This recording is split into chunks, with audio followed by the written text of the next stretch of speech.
When my daughter entered this world 25 years ago, I was a little bit terrified. She'd been preceded by two brothers, and I had mastered the art of being a boy mom. But I was excited too. I envisioned matching Laura Ashley outfits and Mother's Day teas and girl trips and spa visits. Mary Claire, however, was uninterested in those things from the jump. She was independent and sassy and fiercely devoted to her dad. She had an attitude and a lisp, and she would stand with her hands on her hips and declare, "I'm not talking you, Mama. I talk a Wesley." Leslie was her beloved babysitter, and I didn't hold a candle. My four kids are all adults now, my daughter sandwiched in between her three brothers. She cried when baby George arrived 24 years ago because she pined so strongly for a sister. But now she and her brothers are best friends, bound by blood and time and a divorce that inevitably came after I unearthed my true sexuality at age 46. Mary Claire was a senior in high school then, and at her final choir concert, she sang Sarah Bareilles' She Used to Be Mine in her beautiful soprano and devoted the song to me. At the time, I had fallen into a wild, unwieldy obsession with my Pilates instructor, who also happened to be Mary Claire's best friend's mom.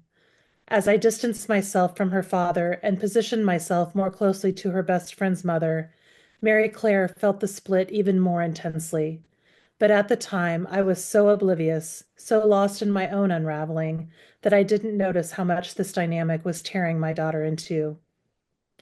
When she left for the Evergreen State College in Washington the next year, literally as far across the country as she could possibly go, she stopped talking to me for 6 excruciating months. I heard from my boys that she declared the mom she used to know dead to her because of the circumstances of my coming out, and she might as well have stabbed me in the heart herself. I had always considered myself a good mom, a devoted mom, a mom who planned amazing family trips and elaborate birthday parties and read to my kids every night before bed. I was in charge of their day-to-day lives, these four babies who came into the world within 5 years of each other.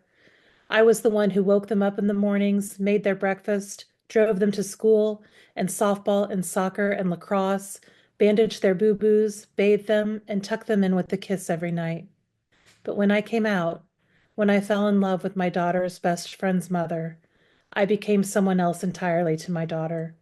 I became someone she didn't know, someone she didn't want to know. Today, my daughter and I are as thick as thieves. She calls me from Olympia when she's happy or sad or angry or alone.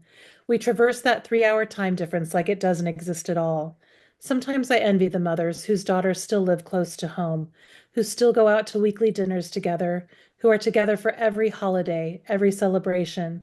But then I look at my strong, independent girl so many miles away who left home and never looked back, who created a life for herself in a place that she now calls home, who came from me, but who is very much her own person. I am so proud of her independence, her gumption, and her wicked sense of style. It has been a decade since Mary Claire dedicated her senior vocal performance to me, and when I listen to the words now, I finally understand. She's imperfect, but she tries. She's good, but she lies.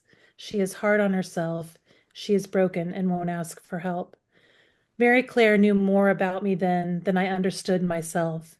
She was teaching me, reaching out in her own way, begging me to listen to how she was experiencing me when I wasn't even sure who I was or what I was experiencing myself.